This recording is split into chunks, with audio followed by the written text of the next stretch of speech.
OK, maintenant, les enfants peuvent quitter dans la classe en haut avec Madame Nagaika. Merci de votre service au Seigneur auprès des enfants. Nous sommes au livre d'Éphésiens. Éphésiens chapitre 3. Éphésiens chapitre 3.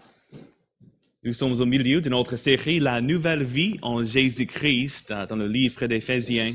C'est un excellent livre concernant la doctrine et la nouvelle vie en Jésus-Christ, la doctrine du salut. Mais également, nous sommes jusqu'à la fin de cette section, chapitre 3, et nous sommes au milieu de la prière de l'apôtre Paul, parce qu'il est en train de prier pour les Éphésiens et pour leur croissance spirituelle. Mais bien sûr, chapitre 4 commence la prochaine section, la section concernant l'application pour mettre la doctrine en pratique. Parce que la doctrine, c'est pas juste les faits, c'est pas juste notre intelligence, la connaissance, mais bien sûr, c'est quelque chose de très pratique pour notre vie quotidienne, avec notre mariage, notre famille, même pour les enfants. Il y a beaucoup d'applications, chapitres 4, 5 et 6. Donc, nous sommes à la fin de cette première section, à la fin du chapitre 3, concernant la doctrine du salut en Jésus-Christ. Mais comme j'ai mentionné, c'est une section de la prière parce que l'apôtre Paul prie pour les Éphésiens, pour les Juifs et les non-Juifs, ce mélange des personnes dans l'Église. Il prie pour à la fin du chapitre 3. Donc, juste quelque chose pour commencer, très, très pratique pour notre vie quotidienne, notre vie de prière. Je voudrais mentionner cet acronyme. Bien sûr, en anglais, c'est très simple de voir un acronyme pour nous aider avec la prière. Nous avons P-R-A-Y, Praise, Repent, Ask, Yield. Donc, j'ai essayé de faire la traduction, mais c'est un peu compliqué, bien sûr. Donc, il y a l'acronyme pour nous aider avec la prière, parce que de temps en temps, nous pensons, OK, c'est quoi la prière? Parce que on peut prier le Seigneur, mais qu'est-ce que ça veut dire? Donc, bien sûr, nous voyons quelques éléments pour la prière. Il y a plusieurs éléments. Nous avons la louange, les actions de grâce, les requêtes de prière, la repentance. Il y a plusieurs éléments dans la prière. Donc, voici juste une liste pour nous aider. Prier avec louange, ça c'est praise en anglais bien sûr, reconnaître nos fautes, se repentir bien sûr du péché, implorer son aide, invoquer son nom, écouter sa voix pour soumettre à sa volonté pour notre vie et remercier pour sa grâce. Donc, juste voici quelques éléments, peut-être ça va nous aider un peu avec la prière. Parce que de temps en temps, on pense à la prière très vague. C'est quoi la prière? Oui, bien sûr, c'est juste une conversation avec Dieu. Il est notre Père céleste. Il nous écoute. Il est toujours là. Et on peut prier en tout temps, concernant toutes choses. On peut prier les grandes requêtes de prière parce qu'il est grand en attendant les grandes réponses. Parce qu'il est notre Dieu, notre Père céleste et le Créateur du monde. Donc, j'espère que ça va aider juste un peu de voir l'application pour la prière et les éléments dans la prière. Mais nous sommes au chapitre 3, et à la fin du chapitre 3, nous voyons cette expression. En fait, c'est le premier verset et le verset 14 également. Nous voyons cette expression à cause de cela, verset 1 et verset 14. À cause de cela. Donc, ça veut dire qu'il parle de quelque chose, il vient de dire au chapitre 2, il parle de les Juifs et les non-Juifs dans l'église d'Éphèse qui font partie de la famille de Dieu maintenant, en Jésus-Christ, par le sacrifice et l'amour de Jésus-Christ. C'est incroyable. À cause de cela, à cause du salut qui est disponible pour tout le monde, soit les Juifs, soit les non-Juifs, moi, pour le prisonnier de Christ, pour vous païens. Donc, verset 1 jusqu'au verset 13, il y a une pause. Il parle de sa persécution pour les païens. Mais verset 14, il recommence son discours. À cause de cela, je fléchis les genoux devant le Père de notre Seigneur Jésus-Christ, duquel tire son nom toute famille dans les cieux et sur la terre, afin qu'il vous donne, selon la richesse de sa gloire, d'être puissamment fortifié par son esprit dans l'homme intérieur. Donc, on a beaucoup parlé concernant ce concept, l'homme intérieur, dimanche passé. Et la prière de l'apôtre Paul était pour la transformation des Éphésiens. Parce que par l'Évangile, par la puissance de l'Évangile, le but, l'objectif est que nous soyons transformés, complètement changés par la grâce de Dieu. Avant, chapitre 2, avant, nous étions des ennemis de Dieu, et maintenant nous sommes des enfants de Dieu. Et l'objectif de l'Évangile est que nous soyons complètement transformés, spirituellement, puissamment fortifiés dans l'homme intérieur. Donc nous voyons ce concept pendant sa prière, transformé par l'Évangile. Et sa prière en bref est, je prie que vous soyez transformés par l'Évangile. Donc, on a déjà vu plusieurs concepts concernant sa prière, que vous soyez transformés par l'Évangile, par la puissance du Saint-Esprit. Donc, on a déjà beaucoup parlé concernant ce concept, par la puissance du Saint-Esprit dimanche passé. Bien sûr, la puissance du Saint-Esprit est disponible pour nous tous. Et si nous sommes sauvés, le Saint-Esprit habite dedans chacun de nous. Nous avons la puissance du Saint-Esprit, bien sûr, pour notre salut, mais également pour notre sanctification, pour nous transformer, pour nous changer plus en plus comme Jésus-Christ. Mais deuxièmement et troisièmement, nous voyons aujourd'hui que vous soyez transformés par l'Évangile, par la présence de Christ et la connaissance de l'amour de Christ. Donc, deuxièmement, nous voyons aujourd'hui, on va continuer au verset 17, que vous soyez transformés par l'Évangile, par la présence de Christ. Par la présence de Christ. Verset 17. En sorte que Christ habite dans vos cœurs par la foi, afin qu'étant enracinés, fondés dans l'amour, vous puissiez comprendre avec tous les saints quelle est la largeur et la longueur, la profondeur et la hauteur, et connaître l'amour de Christ qui surpasse toute connaissance, en sorte que vous soyez remplis jusqu'à toute la plénitude de Dieu. Nous voyons cette section concernant cette transformation dans l'homme intérieur. Il a déjà parlé de l'homme intérieur, mais également il parle de nos cœurs, verset 17. Et verset 18 et verset 19, nous voyons ces mots comprendre, connaître, connaissance. Donc, il parle de notre cœur, de notre intelligence. Donc, ça veut dire il parle de la transformation complète. L'homme intérieur, notre cœur, notre connaissance, intelligence. C'est pas juste une partie qui doit être transformée, mais l'homme intérieur est notre transformation complète.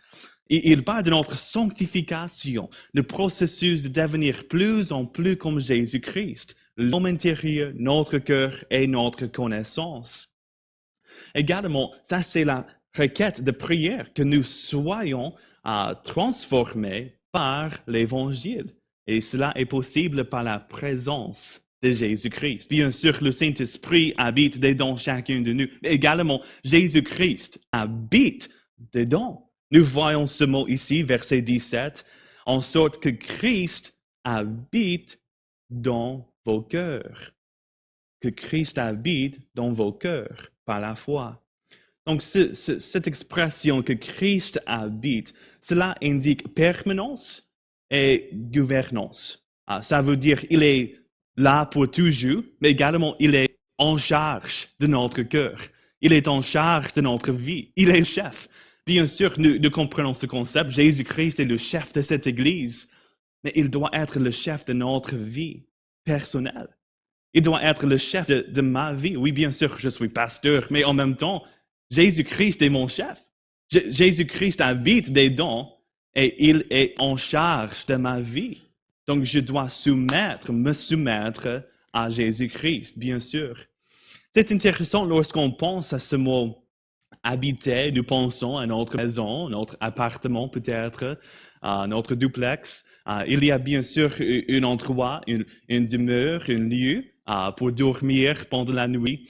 Peut-être nous partons au travail pendant la journée et nous revenons à la maison pendant la nuit. C'est normal. Donc nous pensons à ce concept habiter pour notre résidence, pour notre lieu, notre endroit, notre maison peut-être ou appartement.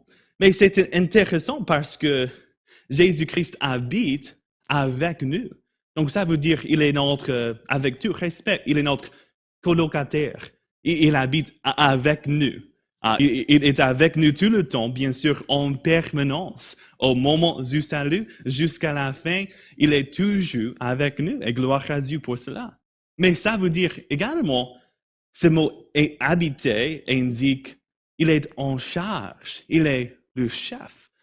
Ça veut dire il est notre propriétaire. Donc, il est notre colocataire et propriétaire en même temps. Mais ça, c'est un peu intéressant, n'est-ce pas? Pour Jésus-Christ, c'est excellent, mais en pensant de notre propriétaire, non, c'est pas normal que le propriétaire habite avec nous, n'est-ce pas? Si notre propriétaire arrive à la maison, j'imagine, il va chercher de l'argent pour le loyer. Peut-être il va demander que je change quelque chose avec la maison. Donc, je me souviens en Côte d'Ivoire, lorsque notre propriétaire est arrivé à la maison, j'avais peur. J'ai pensé, qu'est-ce que tu fais ici? Parce que j'ai déjà envoyé le loyer. Pourquoi est-ce que tu es là? Je me souviens juste après notre déménagement en Côte d'Ivoire, notre propriétaire est arrivé à la maison et j'ai acheté un réservoir d'eau pour la maison parce que l'eau est coupée tout le temps en Côte d'Ivoire. Donc, je me souviens, j'ai acheté ce grand réservoir d'eau juste pour stocker l'eau pour la maison, pour notre famille, lorsque l'eau est coupée. Et le propriétaire est arrivé à la maison, il a vu le réservoir, il m'a dit, le réservoir n'est pas assez beau. Il faut acheter un autre qui est plus beau que ça. Et j'ai dit, en fait, j'ai dit à mon ami, pas au propriétaire, j'ai dit, je peux choisir mon propre lit, ma propre table, mon propre réservoir, ça n'a pas du sens. Donc, lorsque le propriétaire arrive à la maison, c'est un peu dit, oh, qu'est-ce qu'il se passe? Pourquoi est-ce qu'il est là? Donc, d'habitude, on pense à nos propriétaires comme ça. C'est un peu négatif de temps en temps. Mais, dans ce passage, lorsque Jésus habite avec nous, ça veut dire qu'il est notre colocataire et propriétaire en même temps, et il habite avec nous. Il faut réfléchir concernant ce concept positivement. C'est incroyable. Notre Créateur habite avec nous, mais nous voyons clairement dans le Nouveau Testament que Jésus nous aime. Même dans ce passage, nous voyons la connaissance de l'amour de Christ. Donc, il faut regarder la présence de Christ positivement. Oui, bien sûr, il est notre propriétaire, mais c'est bon. C'est une bonne chose qu'il est avec nous tout le temps. Il est notre propriétaire et bien sûr notre colocataire. Il habite avec nous tout le temps et c'est quelque chose de positif. Mais nous voyons dans ce passage, il nous aime. C'est pas quelque chose, oh, il faut détester l'arrivée du propriétaire. Non, il faut inviter le propriétaire. Il faut regarder les visites de Jésus. Heureusement, wow, Jésus est nous, notre propriétaire, il m'aime. Il faut inviter Jésus-Christ. Donc, en sorte que Christ habite dans vos cœurs, ça veut dire quelque chose de permanent. Il est toujours avec nous. Également, il est en charge de notre vie. De temps en temps, malheureusement, je voudrais donner juste une partie de la maison à Jésus. Ok, Jésus, tu peux avoir la chambre, la cuisine, mais pas le salon. Ça, c'est pour moi. Ça, c'est ma section de ma vie. De temps en temps, on garde juste une section. Oh, mes loisirs, ça, c'est juste pour moi. Ma famille, mes enfants, ça, c'est juste pour moi. Non, il faut inviter Jésus à venir à la maison et avoir entré dans chaque chambre, le salon, la cuisine, chaque partie de notre cœur, notre vie, parce qu'il est le propriétaire, mais il nous aime. Et il veut nous changer, il veut nous transformer pour devenir plus en plus comme Jésus-Christ. Donc, il faut inviter Jésus dans chaque partie de notre cœur, soit la famille, les loisirs, le travail, les finances, chaque partie de notre cœur, il faut inviter Jésus-Christ. Il est en charge et il veut nous transformer pour devenir plus en plus comme lui. Mais nous voyons cette expression en sorte que Christ habite dans vos cœurs par la foi. Par la foi. Donc bien sûr, au moment du salut, par la foi, j'ai accepté Jésus-Christ. J'ai pris conscience, wow, je suis pécheur. Je ne peux pas me sauver moi-même, c'est impossible. Je ne peux pas aller au ciel moi-même. J'ai besoin d'un sauvateur. J'ai besoin d'un sauveur, Jésus-Christ. Donc j'ai pris conscience, je suis pécheur, mais il est mon sauveur. Et j'ai mis ma confiance exclusivement en Jésus-Christ. Par la foi, j'ai accepté Jésus-Christ. Donc nous voyons cette expression, c'est seulement par la foi que Jésus peut entrer dans notre cœur. Mais c'est très important aujourd'hui, si vous n'êtes pas certain de votre salut, venez à Jésus aujourd'hui par la foi. Il vous invite de venir. Il vous offre espérance pour cette vie et pour la vie éternelle. Donc Jésus vous invite de venir par la foi aujourd'hui.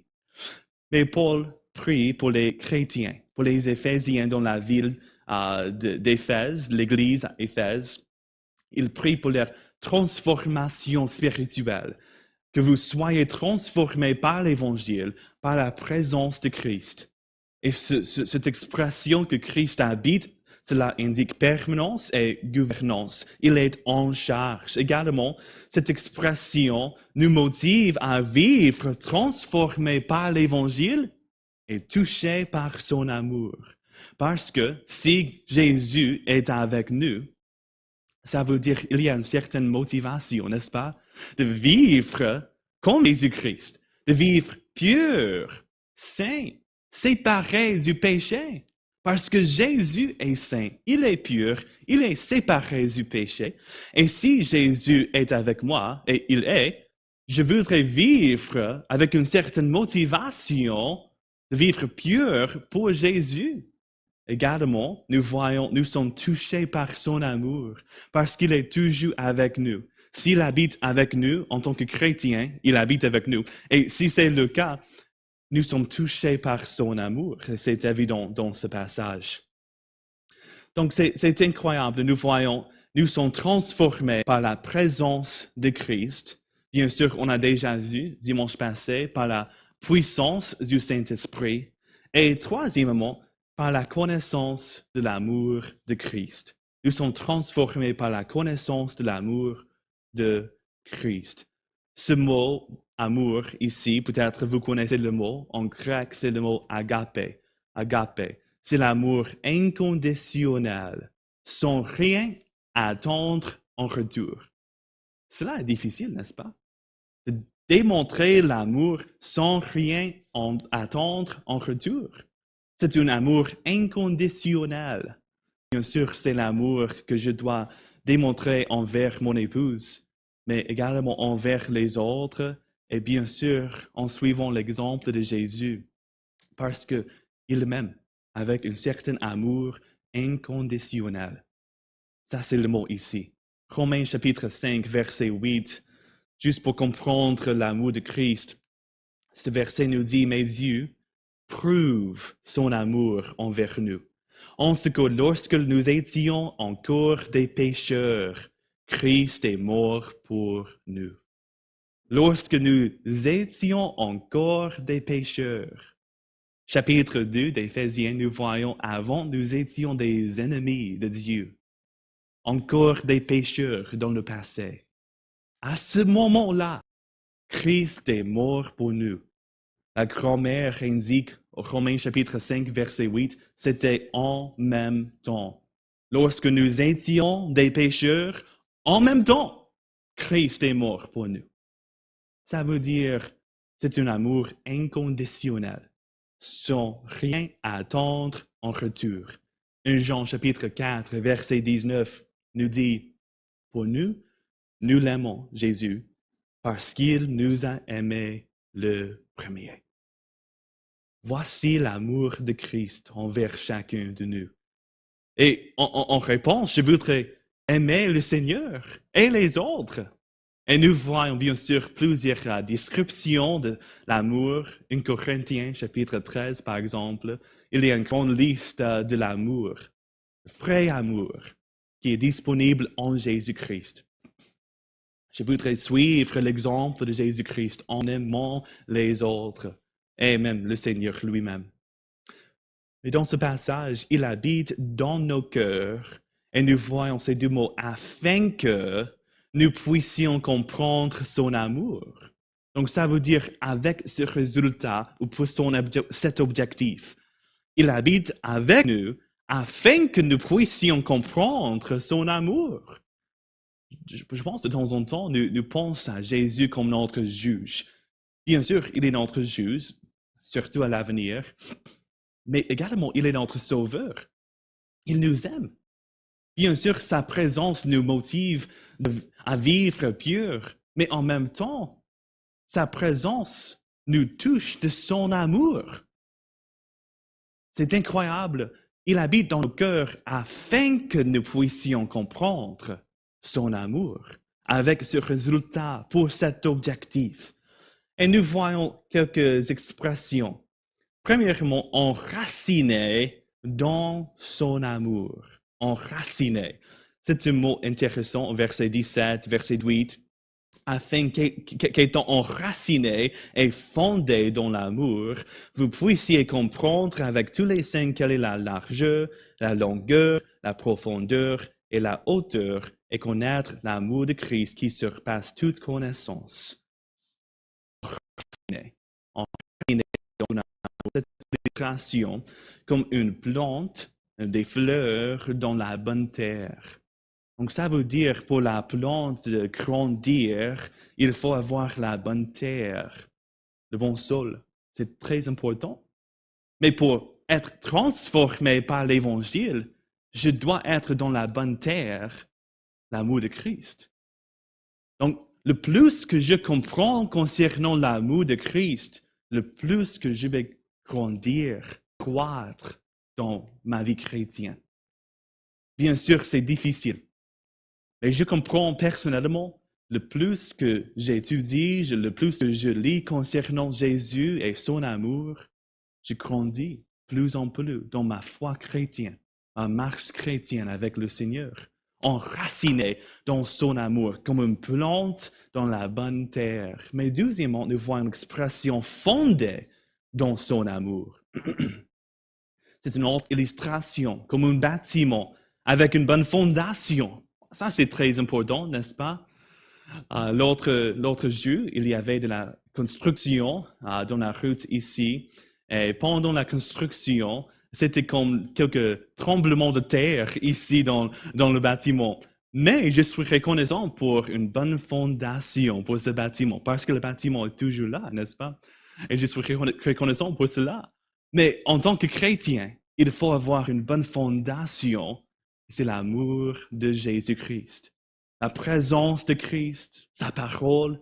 Encore, plus que je comprends concernant Jésus-Christ, son amour, son sacrifice pour moi, le plus que je vais grandir personnellement dans ma marche chrétienne avec le Seigneur. Nous voyons quelques autres passages à Galates chapitre 2 et verset 20. J'ai été crucifié avec Christ. Et si je vis, ce n'est plus moi qui vis, c'est Christ qui vit en moi. Et si je vis maintenant dans la chair, je vis dans la foi au Fils de Dieu, qui m'a aimé, qui s'est livré lui-même pour moi. Jésus est mort pour moi. Le plus que je comprends concernant son amour, je vais grandir plus en plus. Mais ces deux verbes ici, enraciné et fondé, sont des verbes passifs. Donc ça veut dire c'est Christ qui nous rend forts spirituellement. C'est pas moi. C'est son amour, c'est son sacrifice pour moi. Et le plus que je comprends concernant son amour, je vais grandir spirituellement. Et nous voyons également l'importance de son amour. L'importance de son amour. Parce que notre déclin, notre chute spirituelle et nos doutes spirituels commencent lorsque nous détournons notre regard de Jésus. Il faut fixer nos yeux sur Jésus-Christ, sur son amour.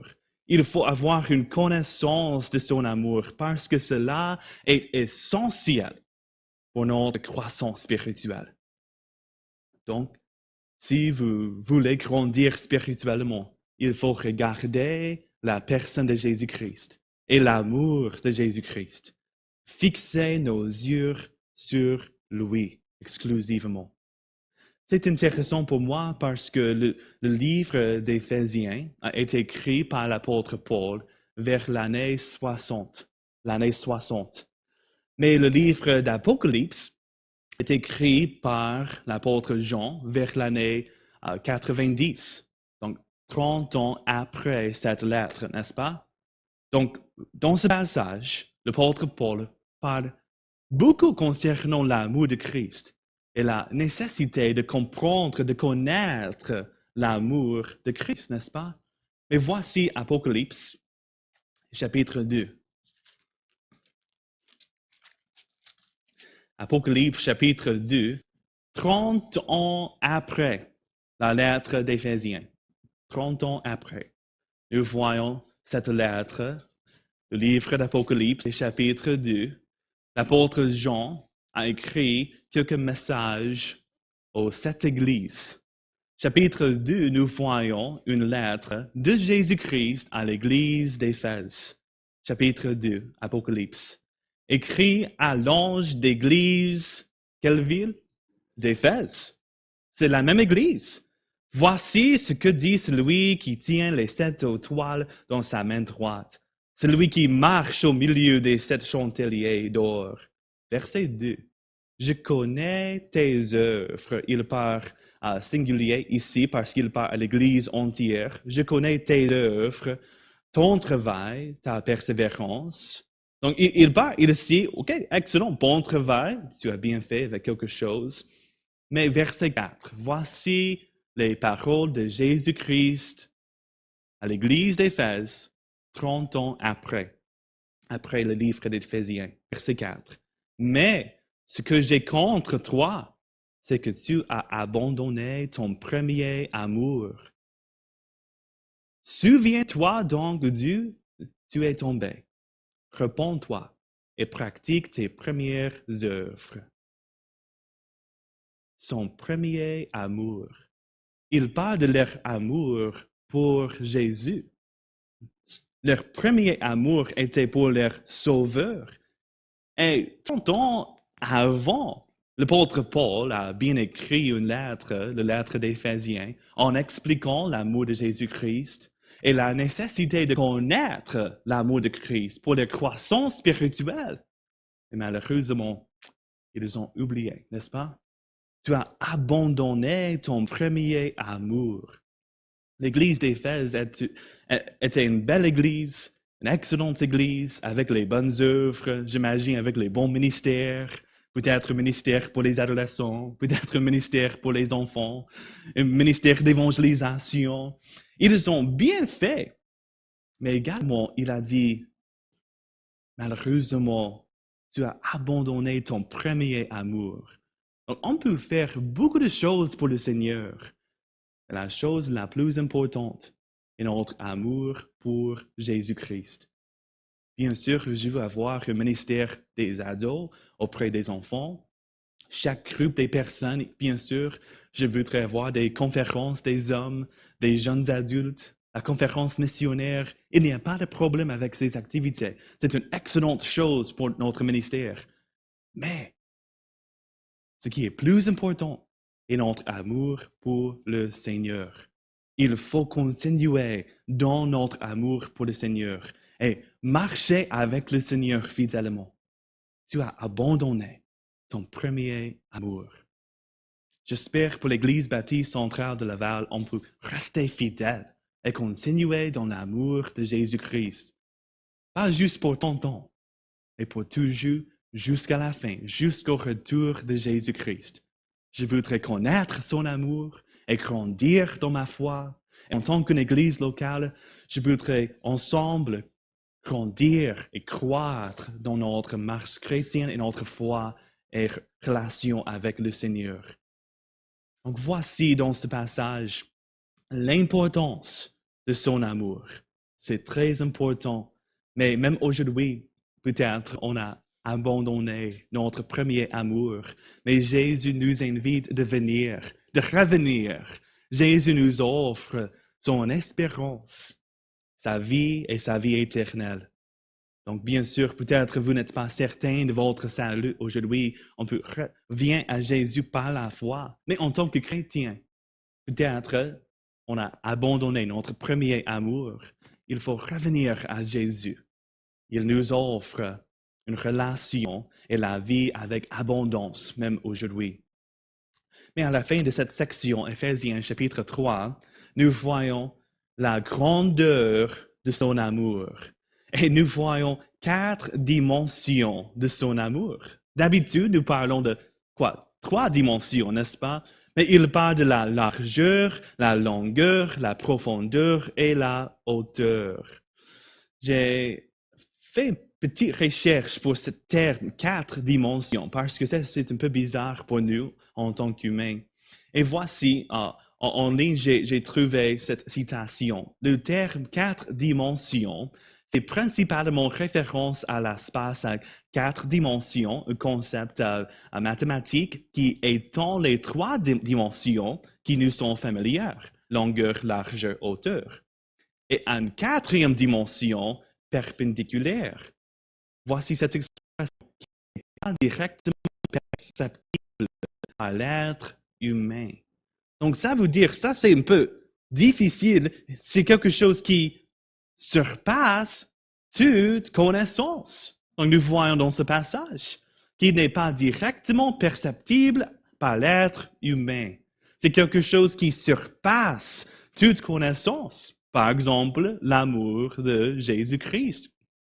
Nous voyons la grandeur de son amour et c'est incroyable. Bien sûr, juste pour comprendre son amour, on peut regarder son sacrifice. Son sacrifice à la croix pour nous tous, c'est une expression, une démonstration de son amour. Philippiens, chapitre 2, nous voyons son incarnation lorsqu'il est venu ici-bas sur la terre. Il est mort pour nous tous, mais c'était l'amour à la croix, la crucifixion. Donc nous voyons son amour et c'était démontré par son sacrifice pour nous tous. Et la bonne nouvelle, la vie éternelle, est disponible pour nous tous. Bien sûr pour les chrétiens, mais pour tout le monde, les juifs et les non-juifs. Chaque groupe, chaque nation, l'évangile est disponible pour tout le monde. Mais c'est intéressant pour moi parce que nous voyons, même dans la lettre d'Éphésiens, son amour a atteint les Juifs et les non-Juifs. Son amour dure pour toute l'éternité. Et son amour s'étend là où il est présent. Mais il est partout, n'est-ce pas? Donc son amour est partout. Un autre passage, Psaume 139. Psaume 139. On va lire quelques versets ici. Peut-être vous connaissez ce psaume, c'est incroyable. David a beaucoup parlé concernant la présence de Christ parce qu'il est partout. Psaume 139 et verset 7. David parle ici à Dieu. Il dit, « Où irai-je loin de ton esprit? Et où irai-je loin de ta face? » Dieu est partout, n'est-ce pas? C'est impossible d'éviter la présence de Dieu. Il est partout.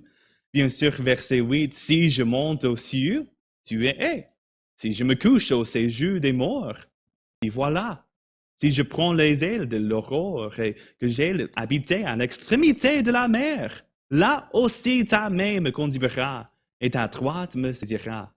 Si je dis, au moins les ténèbres me couvriront, la nuit devient lumière autour de moi. Même les ténèbres ne sont pas obscures pour toi. La nuit brille comme le jour et les ténèbres comme la lumière. Parce que la présence de Dieu est partout. C'est impossible d'éviter sa présence. Il est partout, bien sûr, il habite dedans chacun de nous. Verset 23.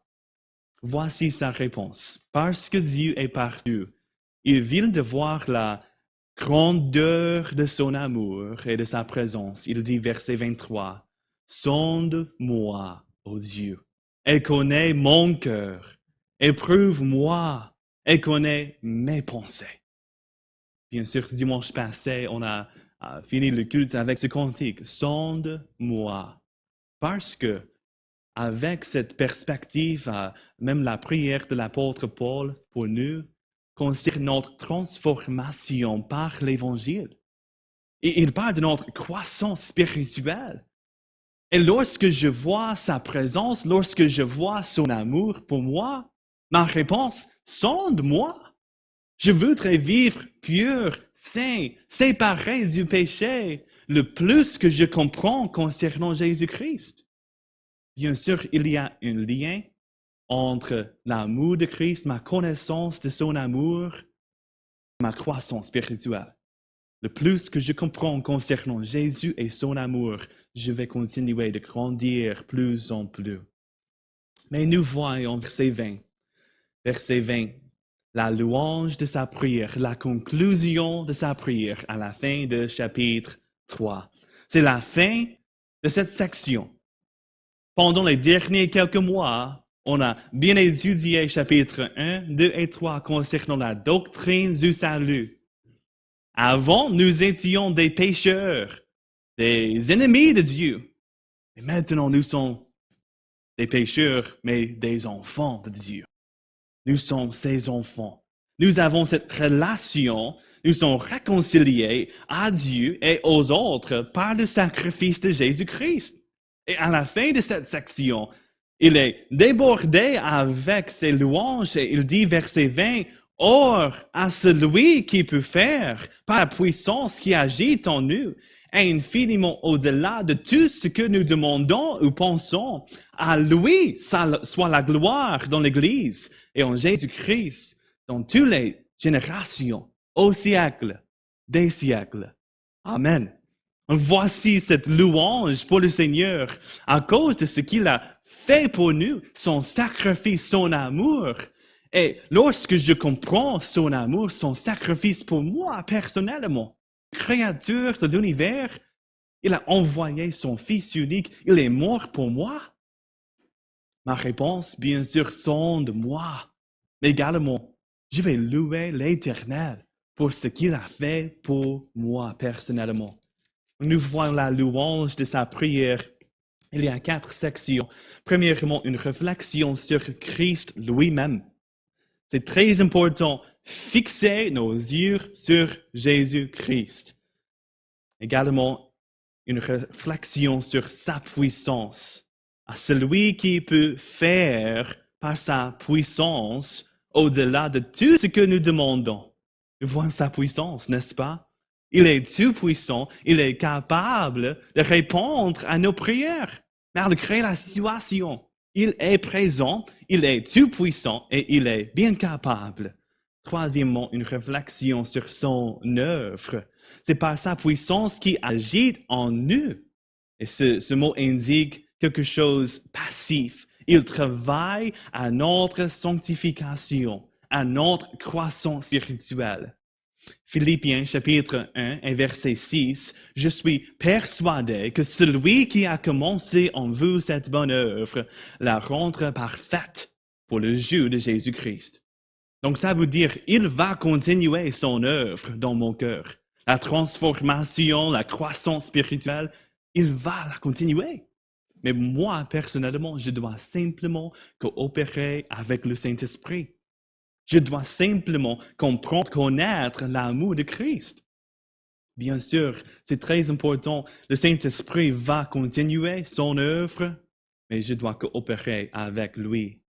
Mais nous voyons également sa capacité de répondre à nos prières. Et cela nous motive de prier les grandes prières, les grandes requêtes de prière à notre grand Dieu en attendant les grandes réponses, parce qu'il est bien capable de répondre. Bien sûr, personnellement, je peux prier les grandes prières pour notre famille, pour mes enfants, pour notre maison, notre voiture, nos finances, parce que Dieu va prendre soin de nous. Tous les petits détails de notre famille, bien sûr, il va prendre soin de nous.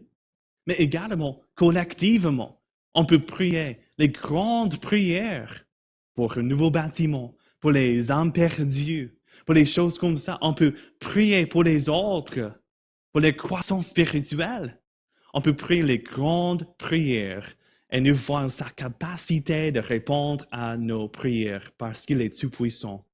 Également et dernièrement, nous voyons une réflexion sur sa gloire dans l'Église, sa gloire en lui-même, en Jésus, sa gloire dans le passé, maintenant et pour toujours, pour toutes les générations.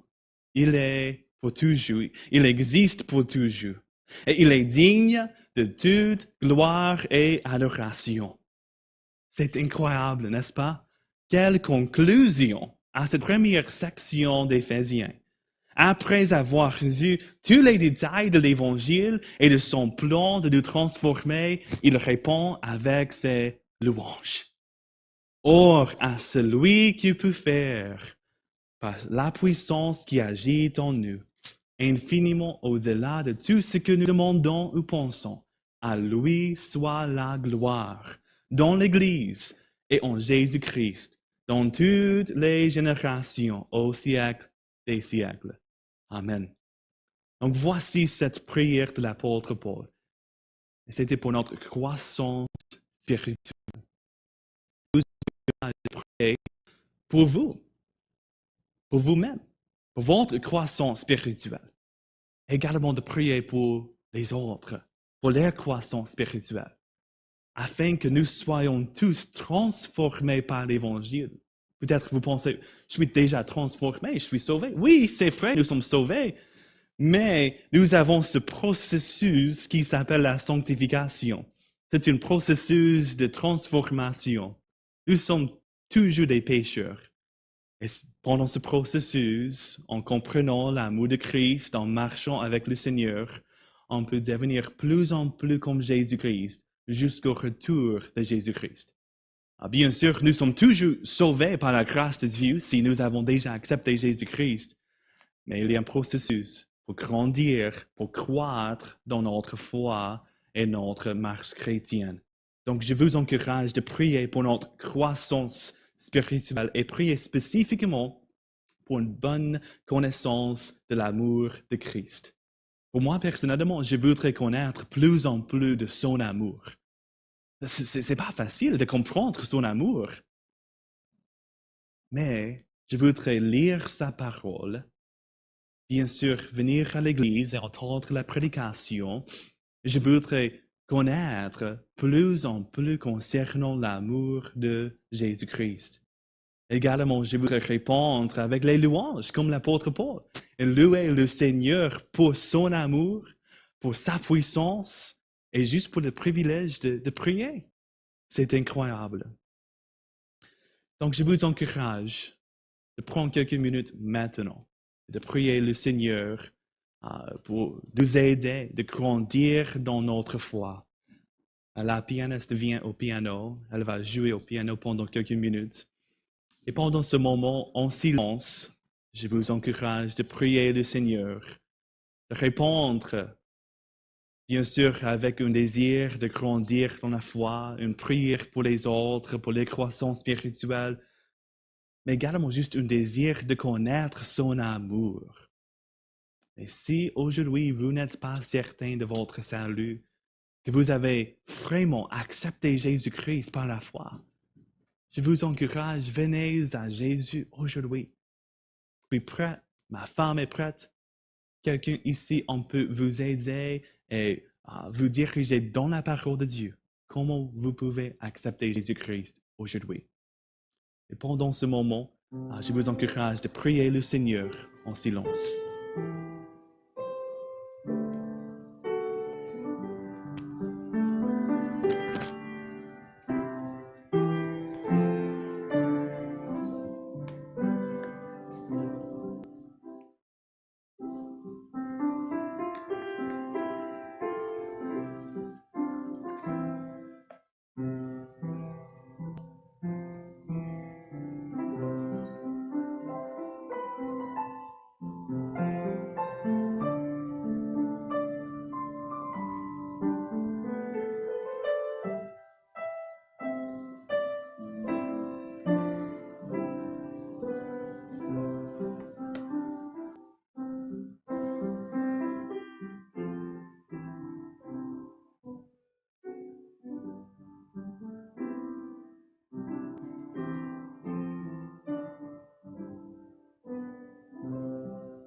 merci. On va se tenir debout, on va chanter ce cantique ensemble. C'est une excellente conclusion.